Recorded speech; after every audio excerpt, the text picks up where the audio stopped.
প্রধানমন্ত্রী নিজে বলছেন অনুপ্রবেশ সমস্যা, এটা তো সরাসরি আত্মঘাতী গোল, সেম সাইড গোল। তিনি তো নিজের সরকার, বিশেষভাবে স্বরাষ্ট্রমন্ত্রী অমিত শাহর উপর এ তো চূড়ান্ত নো কনফিডেন্স। তার কারণ দেশের সীমাটা পাহারা দেওয়ার দায়িত্ব স্বরাষ্ট্র মন্ত্রকের, মূলত স্বরাষ্ট্র মন্ত্রকের বিএসএফ এর বাইরে ডিফেন্স মিনিস্ট্রিও রয়েছে। তো সীমান্ত যদি অনুপ্রবেশ হয় তাহলে প্রধানমন্ত্রী কাকে দোষ দিচ্ছেন?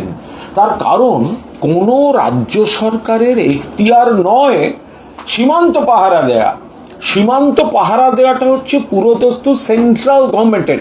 জল, স্থল, অন্তরিক্ষ তিনটে পথেই সীমান্তের ওপর দিয়ে যাতায়াত করতে হলে তার দায়িত্ব নজরদারির কেন্দ্রীয় সরকারের, মূলত বিএসএফ এর। তাহলে প্রধানমন্ত্রী যদি বলেন অনুপ্রবেশ হচ্ছে, ডেমোগ্রাফি চেঞ্জ হচ্ছে, অমুক হচ্ছে, তমুক হচ্ছে, গাফিলতি কার? গাফিলতি তাঁর, গাফিলতি তাঁর সরকারের, গাফিলতি অমিত শাহের ডিপার্টমেন্টের, গাফিলতি বিএসএফ এর। আপনার সীমান্ত পাহারা দেওয়ার দায়িত্ব, আপনি বলছেন অনুপ্রবেশ হচ্ছে, তাহলে সেখানে কেন্দ্রীয় সরকার সীমান্তের সুরক্ষা দিতে, দেশকে নিরাপত্তা দিতে ব্যর্থ।